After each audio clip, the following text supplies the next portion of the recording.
Hi everyone, welcome to this new video. Today I'm not alone, I'm with one of my favorite authors, Tchaikovsky.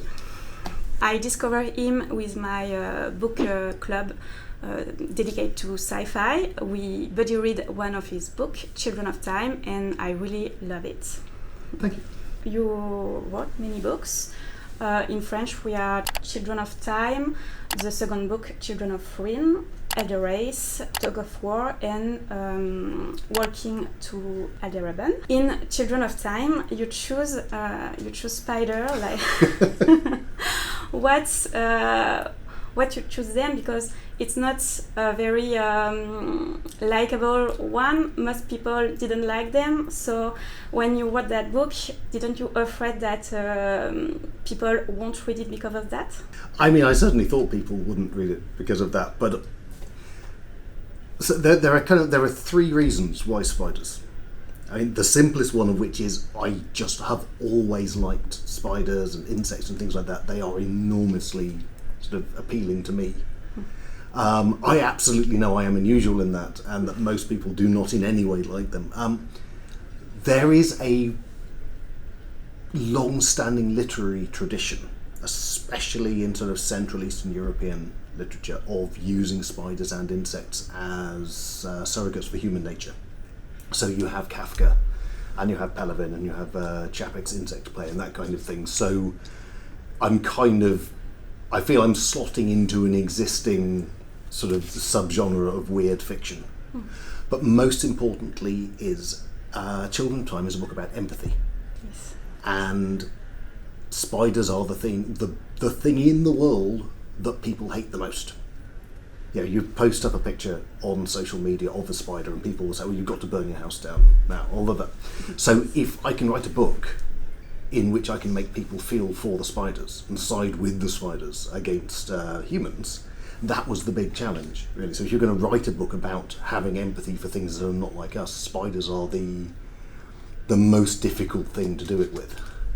And you really master it, because when I read it with some friends, there are people who are afraid about spider who read it anyway, and they really like it. They are not afraid about Portia and other spiders in this book. So great job. Excellent. I mean, my closest friend is quite seriously arachnophobic, and he is now. I mean, I'm not saying to say he likes spiders now, but he is happier with spiders after reading the book, and I think that's sort of a nice side benefit if I've kind of made people like spiders more and possibly saved the lives of some spiders. And in my house, I have this habit now to name the spiders of my house Portia. Next question, also about the spiders. Because in the books we see some reverse sexism in this civilization. So it is something we observe in spider actually, or it is entirely your choice? So it was spiders, I mean, honestly, like the majority of species on Earth, the females are larger and stronger. We're quite unusual amongst mammals that the males tend to be larger. And spiders are kind of notorious for the females sometimes eating their mates. And so, as I was logically thinking through how a spider society would develop, it seemed likely that a lot of that would carry through and become enshrined in sort of social culture, even if it was no longer a biological sort of urge or necessity. And that then gives me the opportunity to explore that, effectively what is a fairly familiar human aspect of culture, which is, sort of in it's reversed in the genders in humanity, but there is, we have a lot of misogyny still, and historically it's been a defining feature of an awful lot of human societies. So exploring that from the other side and from that spider perspective kind of highlights how ridiculous a lot of that is. Really, we love a lot about this with my Goodreads. Thank you. I have another question, always about your civilization. It's really fascinates me. You are created in book 1, the spider civilization, and in book 2, the octopus one. Mm-hmm. If you have the opportunity to meet one of them, which one would you choose? Oh, I think the spiders are easier. They were certainly easier to write. Because although they seem very weird, the octopus mind is such a bizarre thing. And obviously I'm basing the book as much as possible on what we understand of how octopuses, real modern day octopuses, how they think. And their mind is sort of split up between all of the tentacles as well as having the central brain, which means that in the way that it comes over in the book, the octopus wants a thing. And then all the sub-brains in the arms decide how that's going to happen. So they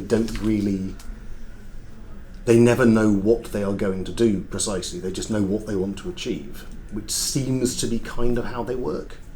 But it does mean that interacting with an octopus would be a profoundly nerve-wracking experience, because you don't know what they're going to do, and they don't know what they're going to do, and they're kind of just this ball of emotions trying to express itself. It's scary. I read that you study zoology. I'm animal lover, so I have to ask, which one is your favorite animal, and if you have any? So I think certainly my favourite animal that I've not really written about properly yet. I have an enormous fondness for praying mantises, and it's mostly that they, with a lot of I like insects in general, but with a lot of insects they do not really interact in any way with you as a person. I mean, that's one reason why the portiate spiders, the jumping spiders, are so appealing, because they have a kind of a spatial sense that they will recognise that you are there, and they will look at you and they will follow movement. And mantises do this as well. They're based one of the only insects with a neck, so their head turns, and they're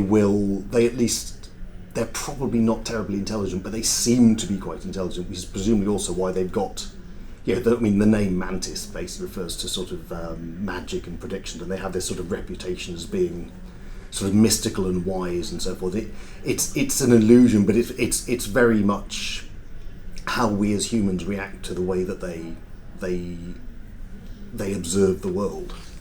On your books, you tackle about multiple topics: animals, mental health in elder race too.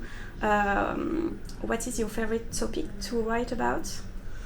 I think that the speculative evolution aspect that I get to play with in the children books, and that I get to play with in there's another book, Doors of Eden, which does not have a French translation yet, sadly. There's a particular fun in taking sort of a set of rules. So we know how evolution works, and we know you can take a given animal species, and we know a certain amount about that, but then being able to predict, well, all right, if it got the chance to evolve, and if it became the dominant species on the planet, and if it then it became sort of sapient at a human level and built a civilization, what would that look like given the tools you're starting with? And that's an enormously enjoyable thought experiment. It's a lot. But that's the fun part of it.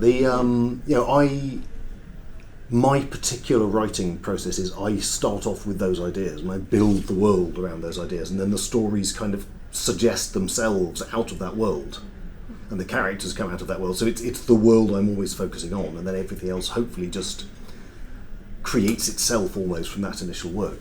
Oh, really interesting. I have another question also about your future translation. You just mentioned that some of your books are not translated. You are writing many books, but few far too many books. Few are available in French. Soon we'll have the book 3 of Children of Time. Mm-hmm. There is more coming, or I believe so. I certainly hope so. I mean, I hope too. I couldn't tell you off the top of my head what other. Alien Clay? Ah, oh yeah. Excellent. So yes, that's a very new one. That was only out in English this year. Yes. So that is. I mean, do you want me to tell you just a little bit about what that's about, or?